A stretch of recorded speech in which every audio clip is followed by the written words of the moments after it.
Bonjour, bonjour à toutes et à tous, bienvenue sur KTV, Kwezi FM, le 106.9 pour un temps de parole qui ne sera pas en direct cette fois-ci puisque nous sommes au ministère des Outre-mer avec la ministre des Outre-mer et notamment Annick Girardin. Bonjour. Bonjour. Merci d'avoir accepté notre invitation chez vous, en fait, ça revient à ça. Bienvenue chez moi, chez vous. Ici c'est la maison des Outre-mer, oui, alors donc c'est la vôtre aussi. Annick Girardin, on va revenir sur l'actualité qui touche Mayotte aujourd'hui. C'est évidemment où est-ce qu'on en est de ces négociations diplomatiques entre la France et les Comores, parce qu'il y a un lien, forcément, vous le savez, avec les non-reconduites à la frontière. Est-ce que vous en savez plus que nous là-dessus? Alors, ce que je sais et ce que normalement le préfet de Mayotte a expliqué à l'ensemble des Mahorais et des Mahoraises, c'est qu'effectivement, il y a des moments où les reprises, la reconduite a été possible. Et puis, vous le savez, il y a des hauts et des bas, il y a des événements aux Comores qui ont fait qu'on a eu à nouveau quelques interruptions. Et là, ça, effectivement, c'est quelque chose qui a repris. Il est important de dire que la relation, elle est difficile, bien sûr. Mais on sait tous, et à Mayotte également, que le développement de Mayotte, avec un équilibre en termes de démographie, c'est aussi le développement des Comores. Alors, ce n'est pas directement l'affaire de la ministre des Outre-mer, mais je travaille régulièrement avec le ministère des Affaires étrangères et mon collègue Jean-Yves Le Drian sur ce travail commun. Et d'ailleurs, les élus de Mayotte ont été reçus aujourd'hui aux Affaires étrangères pour voir comment Mayotte peut accompagner les Comores dans son développement. C'est ça qu'il faut faire, c'est-à-dire qu'on est bien dans l'esprit de la coopération régionale, du livre bleu, qui précise qu'il est important que chaque territoire d'outre-mer puisse rayonner dans son bassin maritime. Et chaque fois, sur la coopération régionale, on nous dit mais il faut être deux, il faut que les Comores le veuillent. Ah bien sûr, il faut être deux, il faut même être trois peut-être, parce que avec la Réunion, ou quatre avec Madagascar, c'est-à-dire que il faut entraîner les Comores dans une dynamique de développement portée par la Réunion, par Mayotte. Je l'ai dit à la Réunion il y a quelques jours, puisque j'ai lancé la conférence de coopération de l'océan Indien, où était présent le président du département de Mayotte et le président de région Réunion, où ensemble, il y avait cette volonté avec Madagascar, avec les Comores, de créer cette dynamique, avec Maurice, cette dynamique dans ce bassin océan Indien, où chacun doit récupérer effectivement une partie de son développement. Alors, c'est vrai que tout le monde se pose la question, comment c'est possible que les Comores, la première puissance mondiale quand même, arrivent à tenir tête à ce point-là à la France? Alors, tenir tête de quelle manière? C'est-à-dire qu'on a une question... Azali a dit non, pas de reconduite. Il y a une question sur les reconduites, parce qu'il y a des règles internationales et que la France accepte, et c'est normal. Elle a un exemple à donner d'ailleurs dans le monde, ces règles internationales, et que c'est comme ça que ça se passe. Donc, on a toujours effectivement cette difficulté. En période de tension aux Comores, eh bien, il y a cette question de la reconduite. J'espère qu'on a dépassé cette période de tension, qu'on va pouvoir maintenant construire ensemble l'avenir de cette partie de l'océan Indien. Il est évident que aujourd'hui, et certains députés sont très impliqués aussi sur ces questions, qu'il y a un partenariat possible pour développer les questions d'éducation, les questions de santé aux Comores. Mais ma fonction à moi, celle de la ministre des Outre-mer, c'est Mayotte et le développement de Mayotte. C'est de faire en sorte que le plan à 3 milliards que j'ai présenté aux Mahorais il y a maintenant plus de 6 mois soit bien effectivement tenu. Et que dès ce budget 2019, Mayotte soit bien pris en compte et soit d'ailleurs, et c'est le cas, le grand gagnant de toutes les réformes, notamment économiques, puisque des financements arriveront pour soutenir les entreprises, des nouveaux outils qu'on a créés et qui vont bénéficier à Mayotte, alors que jusqu'à aujourd'hui, les anciens outils supprimés n'étaient pas en direction de Mayotte.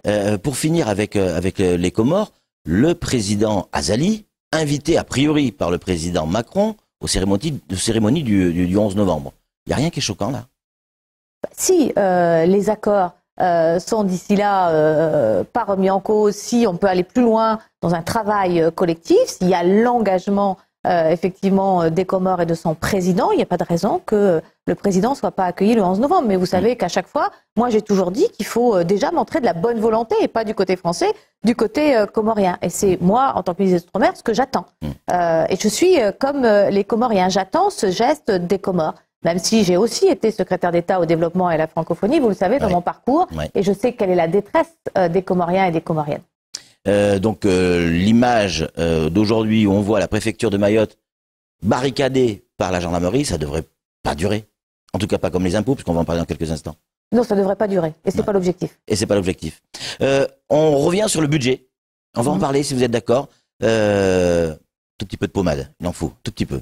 Bravo déjà d'avoir réussi à maintenir le même budget, parfois même avoir réussi à l'augmenter un tout petit peu. C'est une performance à l'époque où on vit. Cela étant dit, beaucoup de gens se posent la question, certaines personnes en tout cas, et notamment certains fonctionnaires, sur l'abattement fiscal. Et certains disent que là, c'est un véritable coup de couteau dans le dos de l'attractivité. Parce que ça va, évidemment, certaines personnes auront moins envie de venir parce que il n'y a plus d'attractivité fiscale. Qu'est-ce que vous avez envie de leur répondre? Alors, cette modification de l'IR, de l'impôt sur le revenu, c'est pas la suppression de l'abattement, c'est une modification du plafond.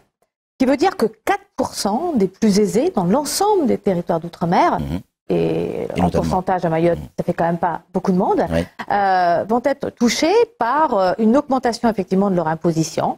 Ces 4% sont les plus aisés, et moi j'estime que c'est une justice fiscale. Alors si effectivement les gens dont vous parlez gagnent plus de 5 000 € par mois, s'ils sont seuls, parce qu'une personne effectivement 5 000 €, selon la composition du foyer fiscal, le plafond, enfin le montant peut changer. Donc si quelqu'un gagne plus de 5 000 € effectivement à Mayotte, eh bien il aura des répercussions sur ses impôts. Eh bien moi je trouve ça juste. Et je ne suis pas sûre que tous les fonctionnaires dont vous parlez touchent 5 000 € à Mayotte. Et puis autre chose, si vous parlez effectivement de l'attractivité du territoire, s'il y a bien une des mesures qui n'est pas connue avant qu'on parte de la métropole vers Mayotte, c'est celle-ci, c'est l'abattement, que les gens découvrent au dernier moment. D'ailleurs, moi, je ne le connaissais pas. En même temps, je viens pas d'un territoire c'est pas nouveau, où ça existait. Non, ça dure depuis 1960. Et depuis 1960, moi, j'ai regardé pourquoi ça avait été créé. Ça avait été mis en place parce qu'il fallait habituer, acclimater, c'était le mot, acclimater les territoires d'outre-mer, les ultramarins, à payer l'impôt. C'est pas très beau dit comme ça, mais c'était ça l'idée. Ce qui veut dire que cette mesure aurait jamais dû durer dans le temps.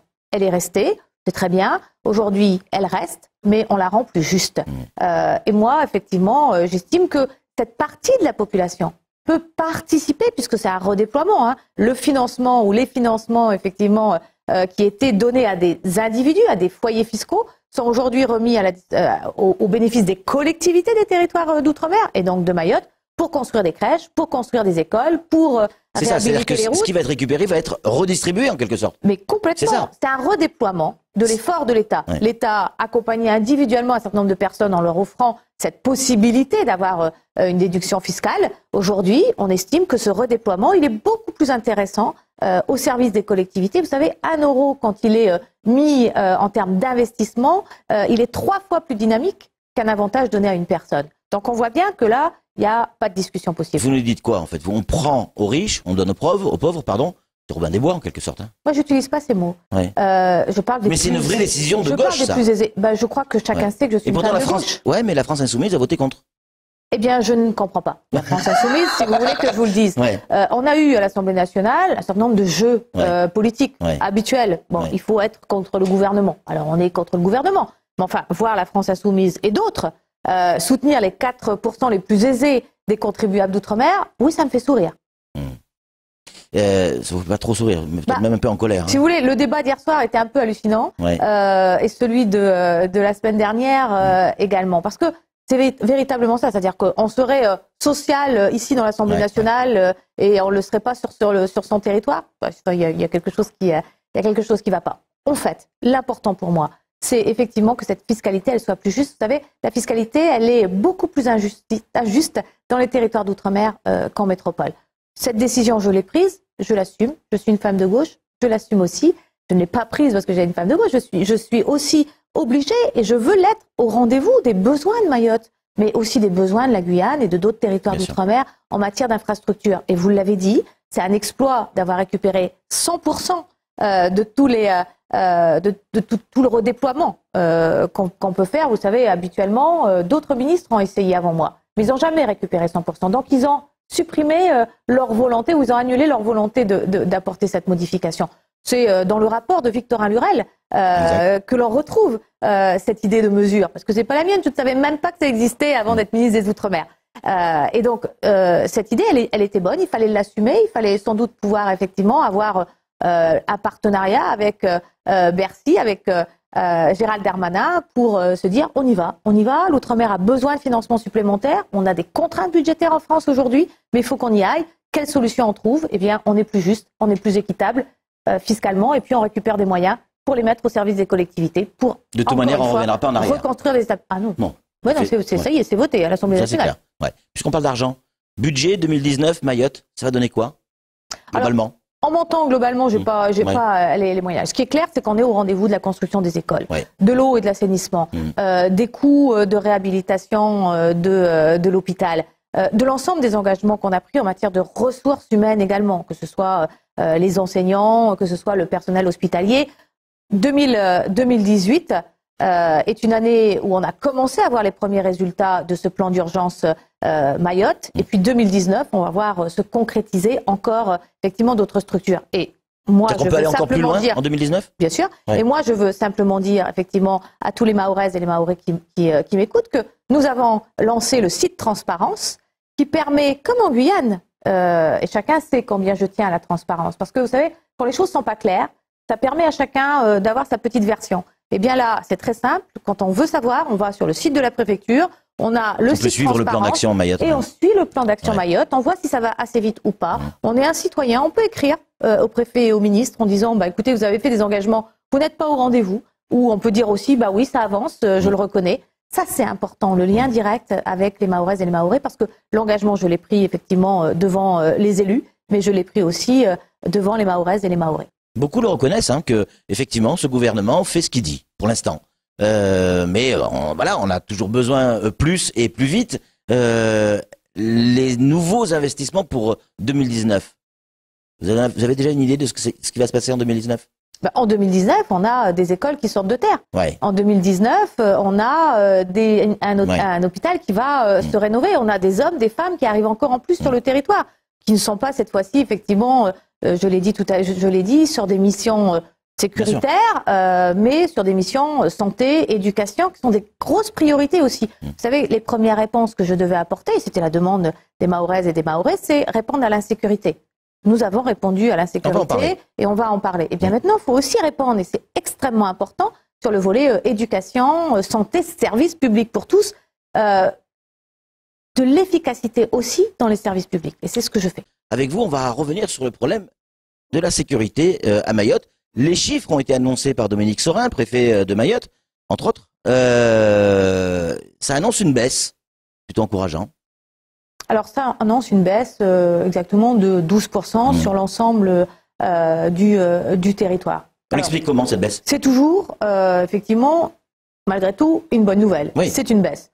J'ai envie de dire, heureusement, puisqu'on y a mis les moyens, qu'on ait effectivement ce retour et cette baisse de moins 12%. Mais quand on aura gagné, c'est quand le sentiment d'être moins victime ou d'être moins sensible à la question de la violence, je crois que c'est là qu'on va gagner. C'est-à-dire que la population de Mayotte avait aujourd'hui peur. Peur de cette violence qui montait, peur d'une insécurité quelquefois encore, Madame la ministre, existante et ressentie. Mais c'est pour ça que je le dis, c'est qu'on gagnera que quand le ressenti des gens aura progressé. Quand les gens, effectivement, là on leur dit moins 12%, si dans leur quartier, si dans leur quotidien, il y a autant effectivement d'insécurité, ils ont tendance à dire la ministre elle est gentille, bon, enfin elle a qu'à venir dans mon quartier. Grosso modo, c'est ça la première réaction. Alors, moins 12%, les policiers, les gendarmes, les gilets jaunes, chacun y contribue à son niveau, selon effectivement ses missions et son rôle, et il faut les en féliciter. Parce que c'est d'abord ça, le rôle d'un ministre, c'est d'encourager ceux qui, sur le travail, peuvent effectivement faire qu'on ait des résultats plus positifs. Mais c'est ensuite de dire, continuons parce qu'il faut que les Mahoraises et les Mahorais se sentent davantage en sécurité et sur l'ensemble du territoire. On voit bien encore qu'il y a trop d'agressions aux touristes. On voit bien encore qu'il y a des quartiers où il y a encore des agressions. Moi, je ne veux plus jamais connaître des drames comme l'incendie qui a fait des victimes parce que les gens s'étaient surprotégés. Rappelez-vous, avec des grilles malheureusement sur leur maison et qui n'ont pas pu souder et qui n'ont pas pu sortir. C'était bien cette peur de l'insécurité. Donc, on aura gagné que quand on va être rendu à ce moment où les gens se sentiront mieux sur leur île. Mais les gens ne sont pas rassurés non plus. Alors, il y a les efforts qui sont faits, on le sait.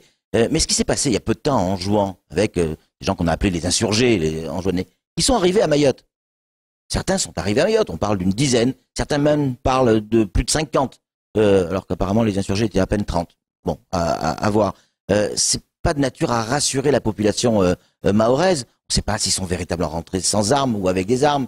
Peut-être que vous avez plus d'informations là-dessus. Comment on peut être rassuré quand à 60 km, ça tire au bazooka, Madame la Ministre? Vous savez, malheureusement, à Mayotte, c'est ce que l'on peut vivre avec effectivement les Comores à côté. Il y a d'autres troubles dans d'autres territoires d'outre-mer qui effectivement se font ainsi, où il y a une grosse démographie également et une immigration illégale très forte. Oui, c'est un contexte, c'est particulier, ça provoque des peurs et de l'insécurité. Il faut faire attention aux rumeurs parce qu'elles ont tendance, et notamment au milieu insulaire, et je parle de quelque chose que je connais, tendance à prendre une ampleur beaucoup plus importante qu'elles ne le sont normalement. Et puis, il faut faire attention à ce que l'on dit. Moi, je n'ai pas effectivement d'éléments particuliers sur la question à vous donner sur la question de cette arrivée, effectivement de Comoriens sur le territoire. Oui, il y en a eu. Oui, ça a été traité par... Ils ont demandé l'asile politique. Ils ont demandé l'asile politique. Oui, on continue à travailler sur cette question. Mais je crois que globalement, c'est pas cet exemple-là qui doit effectivement faire peur aux gens. C'est plutôt le quotidien. C'est plutôt de pouvoir mieux gérer la reconduite, de la rendre plus importante, de mieux encadrer et surveiller les arrivées de quoi ça. C'est de permettre aussi un encadrement du territoire, une sécurité sur l'ensemble du territoire. Là, vous faites le lien entre immigration et délinquance. Ça arrive de faire le lien entre immigration et délinquance. Alors, on ne peut pas systématiquement le faire. Parce que ce serait dire qu'il n'y aurait pas de délinquance chez des Mahoraises ou des Mahorais, ce qui est faux. Les Mahorais, Mayotte a sa propre délinquance. Mayotte, comme tous les territoires, a sa propre délinquance. Mais elle est souvent renforcée par aussi une délinquance de jeunes qui, sur ce territoire, sont présents, sont souvent sans famille, ont des conduites particulières. Et ça, c'est aussi vrai. Alors, voilà, selon les nationalités, oui, on peut repérer que la délinquance, elle est à la fois mahoraise et à la fois d'une partie de la population qui est là en toute illégalité. Comment il faut vivre sur ce type de territoire? Est-ce qu'on doit continuer à faire des concerts en plein air? Est-ce qu'on doit continuer à vivre normalement? Ou on doit faire comme ça s'est passé à une époque, à un moment donné, c'est-à-dire que plus de concerts, plus de vie, les restos fermés, les gens ne vont pas manger au resto le soir parce qu'on a peur. Le soleil s'est couché à 18h, il y a risque. Comment... Qu'est-ce que vous diriez, vous, à la population mahoraise?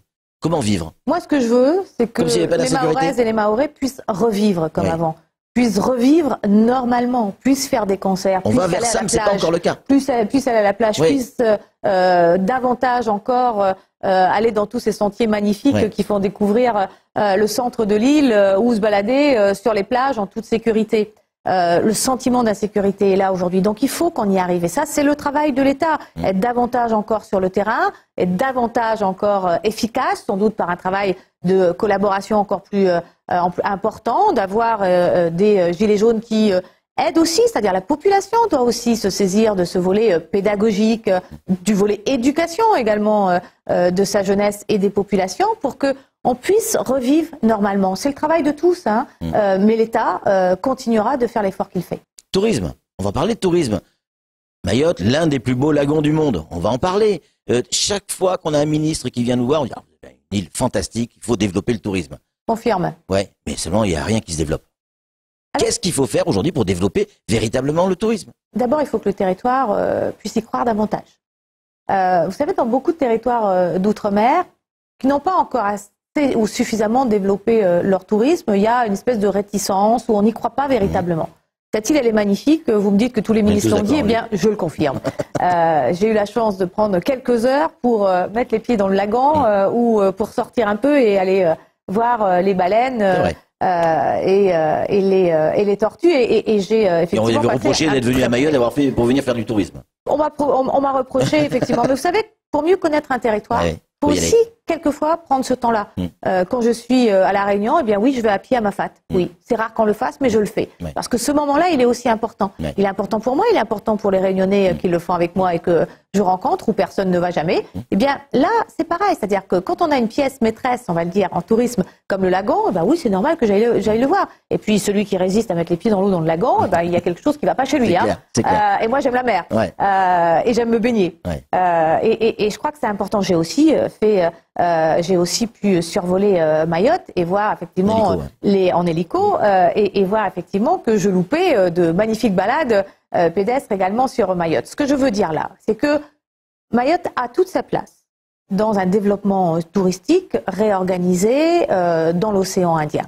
Moi, je crois beaucoup au parcours. On a souvent vendu pendant des années Réunion Maurice, Réunion Seychelles. Eh bien, il faut qu'on arrive effectivement là aussi à positionner Mayotte, Mayotte pour Mayotte et Mayotte peut-être avec un deuxième territoire. Je crois que c'est souvent important quand on se déplace, notamment pour les Européens, jusque dans l'océan Indien. Eh bien, on aime faire une île ou deux. Et ça, c'est un produit qu'il faut également créer. Il faut que aussi les Mahorais pensent tourisme. Vous savez, on pense souvent pour soi, pour sa vie au quotidien, et peu pour le touriste. Le touriste qui débarque aujourd'hui, parce que c'est un peu comme ça qu'on peut le dire, à Mayotte, il n'a pas suffisamment d'activités organisées, il n'est pas suffisamment piloté, et ça, il faut l'organiser davantage. Alors, il y a aussi l'attractivité de Mayotte. La crise à Mayotte a fait ressortir effectivement, ou a montré sur la scène nationale notamment, voire sur la scène européenne, la violence à Mayotte, la crise de Mayotte, ça retient toujours les touristes. Bien sûr. Et là aussi, il faut que l'attractivité du territoire pour les touristes, que l'image de Mayotte soit modifiée. Et c'est ce travail-là qu'il faut faire également. C'est ce que moi je veux faire avec l'écosystème économique, le nouvel écosystème économique, comment aider les entreprises à développer davantage d'activités touristiques. Alors, vous avez presque abordé un point crucial dans le tourisme, c'est venir à Mayotte, ça veut dire en avion. Et aujourd'hui, à la minute où on parle, les lignes directes, il n'y en a plus. Corsair, Air Austral, il n'y en a plus. Et le billet est extrêmement cher. Comment arriver à faire baisser le prix du billet? C'est l'un des éléments pour faire venir du touriste. Alors, mais, tout à fait. Mais alors, c'est toujours qui de la poule ou l'œuf, voilà. Ouais. Donc, en clair, c'est le grand débat qu'on a eu aussi avec la Guyane, qui estimait effectivement que les liaisons étaient extrêmement chères. Eh bien, aujourd'hui, il y a des nouvelles compagnies qui viennent faire une concurrence sur le territoire. Et pas parce qu'il y a de nouvelles infrastructures ou pas parce qu'il y a une vraie volonté de développement avec ce territoire. Il faut qu'on ait envie de venir à Mayotte, effectivement, parce qu'il y a des activités, ou qu'on ait un développement économique qui fasse qu'il y a un tourisme aussi d'affaires, ou qu'on ait beaucoup plus d'échanges de jeunes pour que ça se développe et pour que ça devienne intéressant, pour que d'autres compagnies viennent. C'est pas l'État qui va obliger d'autres compagnies à venir à Mayotte ou organiser une concurrence. Par contre, l'État se doit d'abord travailler sur les infrastructures, d'abord sur le volet sécuritaire, c'est essentiel et indispensable. Ensuite, sur l'aménagement, selon le développement du territoire. Et c'est là qu'il faut créer d'abord le produit Mayotte. C'est pas parce qu'on aura demain une piste plus longue, et je ne suis pas contre. Ça veut dire quoi? Absolument. On n'aura pas la piste longue? Mais c'est pas ça que ça veut dire. Ça veut dire que il y a d'abord une organisation sur le territoire qui permettra de développer le tourisme. C'est d'abord ça. Et effectivement, il faudra qu'on puisse travailler sur la piste, il faudra qu'on puisse l'allonger pour justement ensuite permettre à d'autres compagnies de venir de manière durable et en toute sécurité. Ça, c'est ce qu'on est en train de faire. C'est ce que j'ai rappelé aux députés, effectivement, et à l'ensemble des parlementaires. Il y a plusieurs phases dans l'accompagnement, notamment de l'aéroport. Il y a la mise en sécurité, il y a les derniers rapports qui doivent m'être rendus, et ensuite, il y a le travail sur un allongement de la piste. Toilettage institutionnel. Et Dieu sait que c'est important. On en parle à Mayotte. Qu'est-ce qui va se passer à partir de janvier sur le toilettage institutionnel? Alors, à partir de janvier, on a une discussion depuis effectivement plusieurs mois avec le président du département de Mayotte pour d'abord regarder la question des compétences. Quelles sont les compétences que la collectivité estime aujourd'hui ne pas pouvoir remplir avec son effectif, son ingénierie et les difficultés importantes? Il y a l'exemple du RSA. Le RSA, le président du département a souhaité que l'État reprenne le RSA à sa charge et en gestion. Et c'est ce que nous allons faire. Nous allons gérer le RSA. Nous le faisons pour la Guyane et pour Mayotte. Le tout, c'est 170 millions que l'État va reprendre effectivement en partie à sa charge et surtout en gestion, pour pouvoir effectivement alléger le travail de la collectivité et redonner une capacité d'intervention budgétaire plus importante. Ensuite, on a cette réflexion sur ce département.